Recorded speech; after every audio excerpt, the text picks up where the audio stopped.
Hear ye, loyal WNBA fans. Join our roundtable discussion.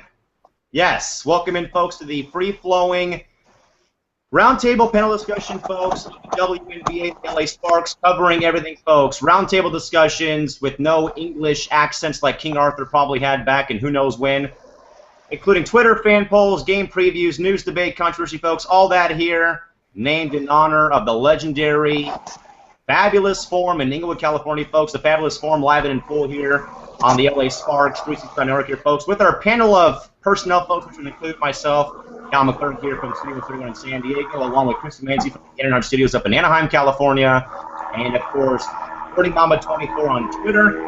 Jordy, good evening. Thank you for joining us at such a very late hour here at about 11:45 tonight for you as we cross into midnight here for the show. But thanks for joining us tonight, and how's it hanging tonight on this great Friday night going into Saturday morning?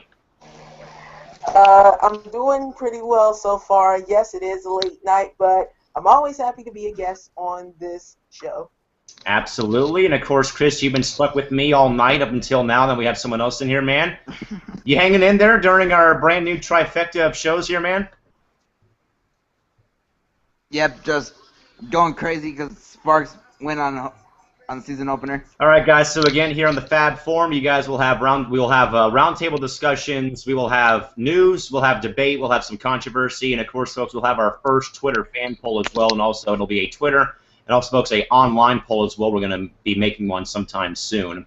But guys, getting to our first topic of the night, the news of the day, of course, the opener for the 2014 season. 5 games tonight on the schedule. Recapping the scores tonight, folks, in the WNBA. Once more, again, the finals from tonight. Liberty 75, Connecticut 54, Minnesota 89, Washington 77, Atlanta 79, San Antonio 75, Chicago 74, Indiana 71, and of course the Sparks 80 and the Storm 69. Shorty, as we get off and running here on the forum, we'll go to you real quick. And other than the Sparks game, Shorty, what was the other game you were keeping a very close eye on tonight in the WNBA? I was keeping an eye on the first game being played of the day, which was the New York Liberty. I say it was definitely a pretty good game. I mean, it was close in the first half until New York started to blow things out of the water.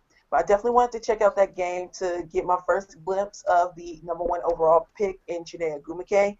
And I say she had a decent game. And definitely want to see the other rookies, especially Alyssa Thomas.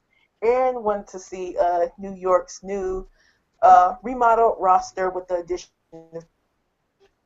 of even though she didn't have the game she normally would have, she was still effective in New York in the second half to ultimately win the game. Chris, in your view, I know that you probably came home late because you had your bowling league tonight up there at the Big A, but, man, was there any one game in particular you were probably keeping a close eye on your center court app tonight at the bowling alley at all, or was there really no games at all until the Sparks came on at 7 o'clock on Sportsnet? Just keeping one eye.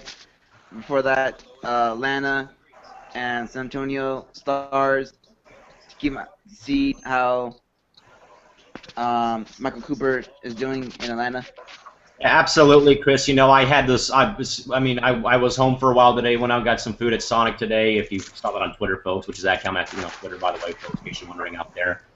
But I was watching that Stars Dream game for a long time today on NBA TV, and I'll tell you what, that was a very entertaining finish, to say the least, folks. Again, it was a back and forth game most part. Really, no one had a major sustained lead for a long time until Atlanta finally did pull away towards the end there. But again, Shorty, do you believe at all, Shorty, that perhaps Michael Cooper might be the answer for Atlanta to finally win that WNBA title this year? We know about them winning the Eastern Conference, perhaps, but do you think that with Coop down there in Atlanta, can they probably finally break that threshold, climb the mountain and finally be the last person standing up there this September or early October as the champs of the league at all? What do you think?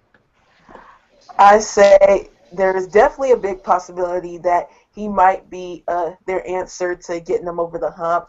I mean, the difference from Michael Cooper aside from their previous coaches, is that Michael Cooper brings in that championship pedigree, with formerly coaching the LA Sparks and led them to an 2001 and 2002 titles. So I'd say, yeah, Chris, I rest in mean, peace, yeah, to get them over the hump. yeah, exactly with Coop. Because he brings that championship mentality to Atlanta, which is what they've been denied of for a while here. Getting to the conference finals, but again, just can't seem to bring home the gold. I could say, I guess, here in the WNBA.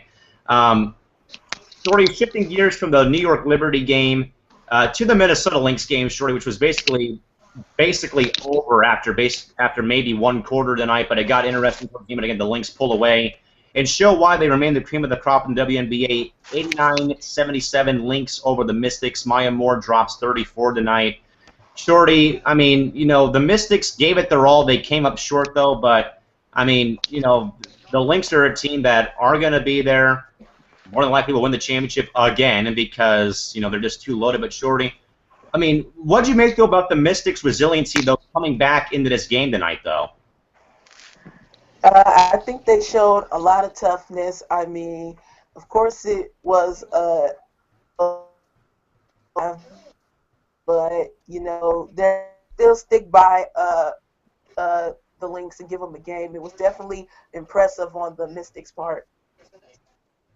Chris, in your view, man, we said it earlier, I think, man, where Ivory Lotta had 25 points and kept the team in the game for a while, man, but I think it was just the Mystics playing that tougher team and playing the toughest team in the WNBA, which would be the defending champion Lynx. So what do you make of that game of the night between the Lynx and the Washington Mystics? The Minnesota had a big lead. The Lynx, Washington gave it a try towards late, but came up short to the WNBA top team in the Minnesota. Mystics give it their all, but succumb to the best team in the WNBA, 89-77. We talked about the Liberty game, the Atlanta game. Shorty, how about the Sky and the Fever, a 74-71 game that was basically a bloodbath for Indiana's favor early in the game, but Shorty, they collapsed and fell apart towards the end, and the Sky capitalized and took home the victory. So in your mind, what went wrong in that game at the Allstate Arena up there in Rosemont, Illinois this evening? Well, I must admit that, I really didn't catch much of that game, but I was following it a little bit on Twitter in the little game tracker, and I'd say that, it just imploded. Sky started making their comeback in the second half, and they just pulled the Tulsa shock and choked at the last minute. Yes. The implosion of the Fever was well known.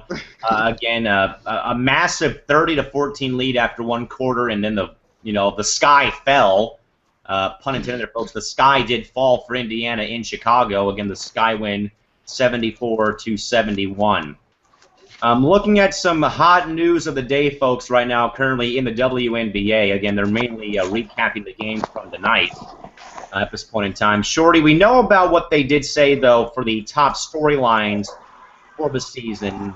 Shorty, what is your storyline that you are watching the most in the WNBA this season?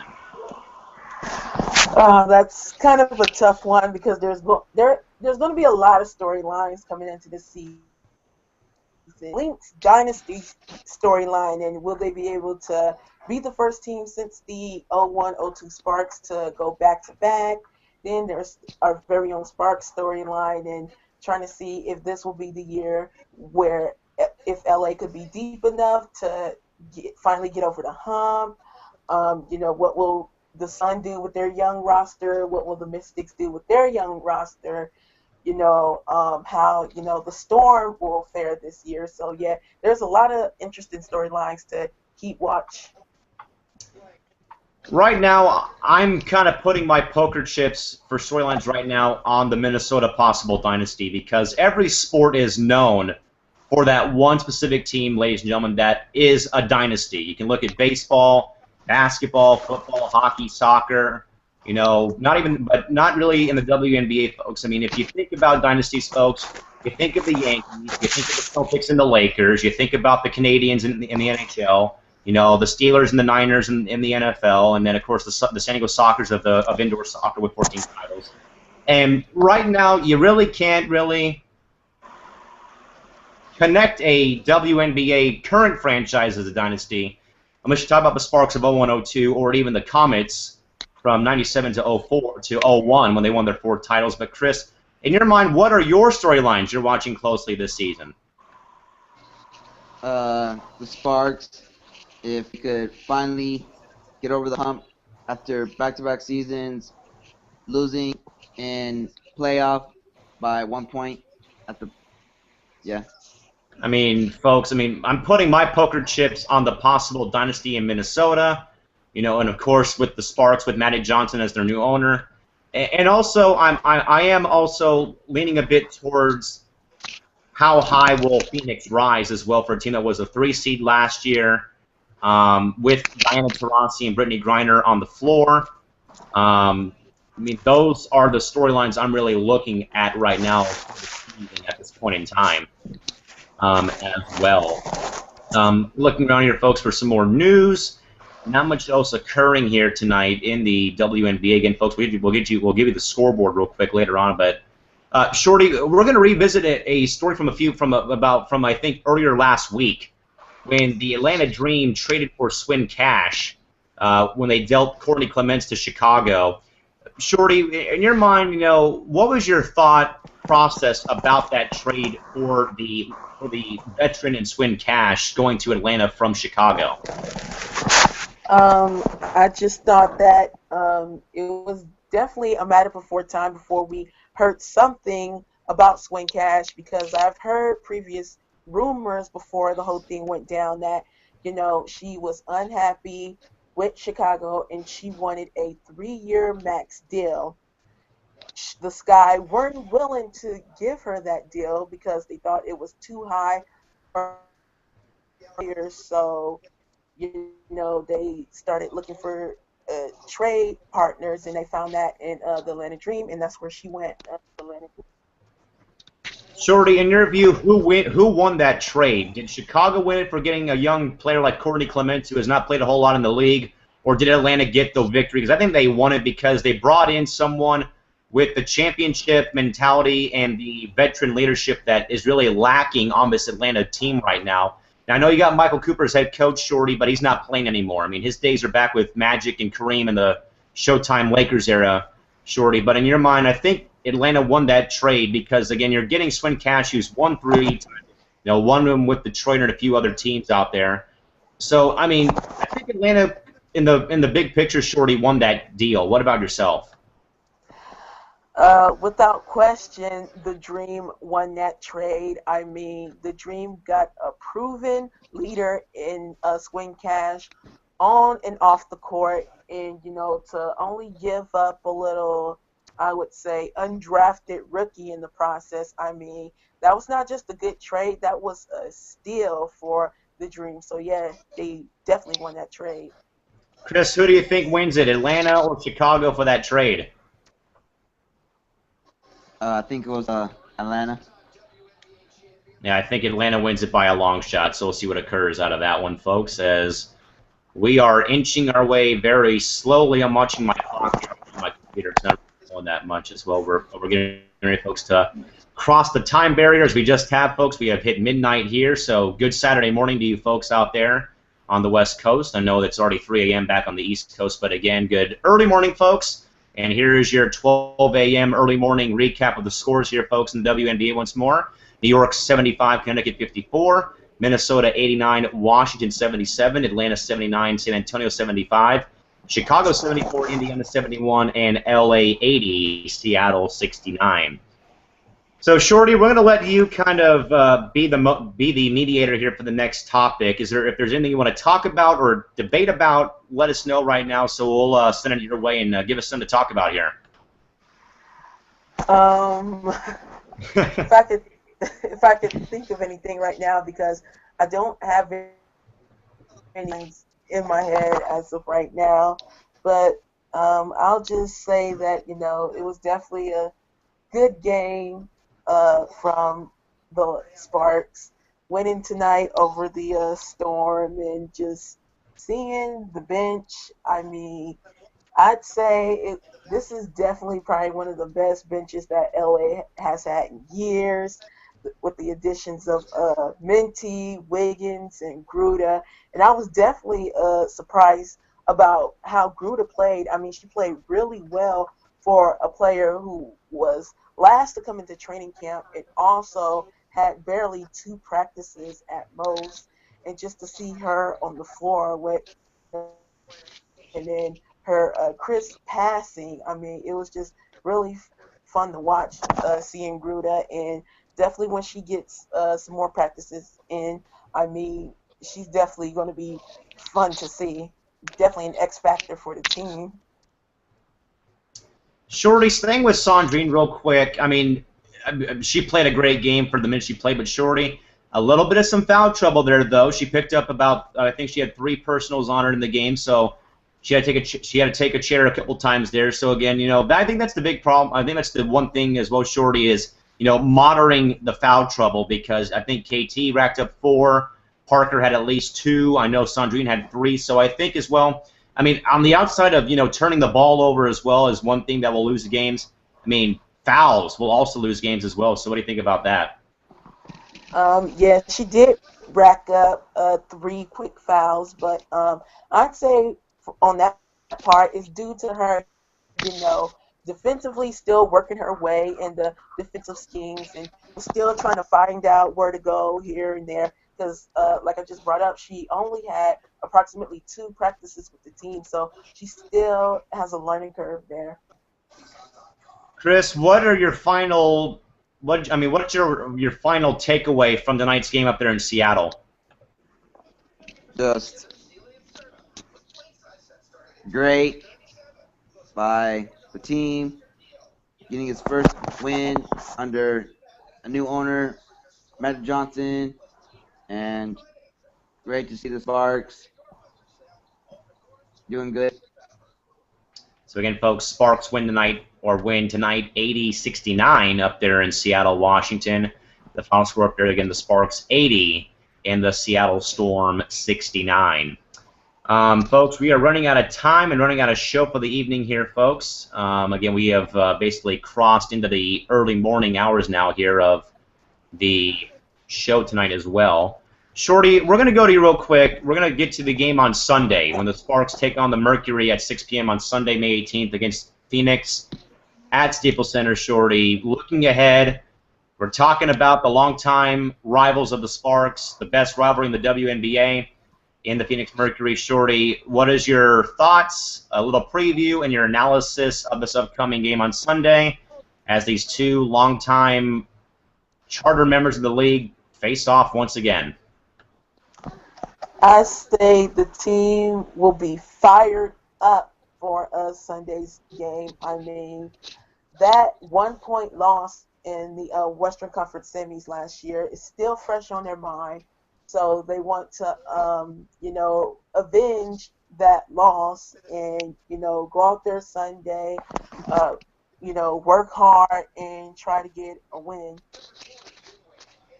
Chris, you and I know about it, man. We were at the Angel game. We were basically, you know, draining my phone's battery life, checking the score of the game.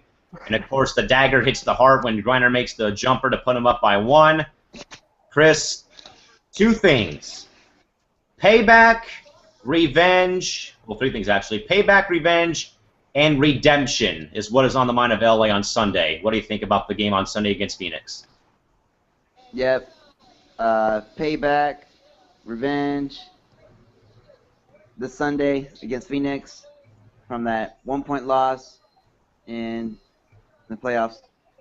Shorty, going back to you, I thought it was very interesting of Candace Parker, who tweeted out and Facebooked and IG'd before the game tonight in Seattle earlier in the day about being ready for the season, Shorty, but she took the photo she used, though, was the screenshot someone took of ESPN's Sports Center that had her collapse again on the court with the final score next to her and stuff like that. So, Shorty, I mean, she's definitely using that photo as motivation for the season, I believe, and especially, I think that photo might be on her wallpaper on her iPhone on Sunday, I think, as well.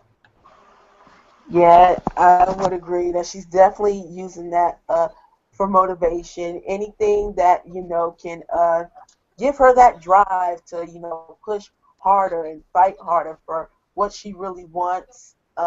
Yes, I definitely believe that she's using that for motivation to prep her for the season. Okay, folks, we're going to go to one of our first 2 Twitter fan polls. Now, you know about Candace switching up the hair from the past season, going from the regular ponytail to the awesomely done micro twist. So, folks, give us with a hashtag here, folks, and let us know on Twitter at LASparks365 with your hashtag. What is Candace's better hairstyle as far as her braids go? So use hashtag 2009 braids or hashtag 2014 braids and send them in to at LASparks365. We will tally up the votes and have them for you folks on either late Sunday night, folks, or on Monday during the off day. We'll have the Twitter poll results for you folks. But again, the question: which year did Candace have have the better braids? Hashtag 2009 braids or hashtag 2014 braids, folks. So again, send your tweets into at LASparks365. So Shorty, going to you real quick. What do you think? 09 or 2014? Which one in your mind are the better braids for CP? 2014 by far. Nothing further. That's it. It's 2014. No other explanation needed. Nope, not at all. Chris, how about you? 2014 or 2009? 2014. No comment. It's going to be a clean sweep, folks. I mean, when I did see Candace with the braids in 09, the pigtails I wasn't really big on with the braids, but I think 2014 is way better for her, and it looks a lot better, and it makes her look even more awesome. That's for damn sure. But again, folks, Twitter poll question: what year did Candace have the better? That'd be Candace Parker, folks, by the way. The better braids. Hashtag 2009 or hashtag 2014. Again, let us know on Twitter to at LASparks365. Okay, guys, as we wrap up our roundtable discussion and our fabulous form for the night, Shorty, your last thoughts about tonight's game, and again, your expectations for Sunday with the Sparks taking on Phoenix on May 18th at 6 p.m. Again, give it all to us as we close out for the night. I definitely think it was a great team win. It was great to see from the starters to the bench. Just throwing in a little tidbit, Nneka did not return to the game, suffering a lower back strain. So even though we have, depth on the roster, we definitely don't want to have any other player out for a significant amount of time. So I hope Nneka's okay and that she'll be available for Sunday. Chris, over to you, man. Your final thoughts about the game tonight and your preview for Sunday against Phoenix. Just a great all-around teamwork from the Sparks, from the starters to the bench, from Candace Parker, Elena Beard, Minty Harrington, dishing out some steals, and yeah, and on Sunday, the Sparks get a revenge from that 1-point loss in playoffs. Folks, my final thoughts are off the wall. If you saw the game, folks, you probably saw what happened to Candace Parker, folks. The three-point shot, that got stuck in between the hoop and the basket. I think, Shorty, that is the first time I've ever seen that happen in a WNBA game. But, I mean, what is the feeling like for a player when that happens to them, though, where the ball gets stuck in between the hoop and the rim? I know, it's not really a great feeling. It's almost like, oops, what in the hell just went on here? It basically is, folks. Yeah, basically is, folks. So, again, my caveat from the night, again, is the muffed three-pointer by Candace Parker that got stuck in between the hoop and the rim tonight. But, again, folks, we thank you all, folks, for joining us here tonight as we debut our brand-new trifecta of game night shows, folks, between the Fabulous Forum, Buzzbeater LA, and the W, folks. So until Sunday, when Press Pass Sparks debuts from the Star Plaza N28 Staples Center in downtown LA, have a safe weekend. Drive home safely. Thank you for coming, folks. And good night now. Thank you guys for watching us. This has been the Fabulous Forum, and this has been the LA Sparks 365 Network here, folks. Your 24/7, 365 comprehensive home of the WNBA and your two-time WNBA champion, Los Angeles Sparks, folks. Have a great weekend. See you guys back here sometime on Sunday and on Monday on our off day, on the team off day, or the regular the three main shows, folks. 365, Sparks Fam, and the Petition Show on Monday, 9 p.m. to 11. See you guys then. Bye bye.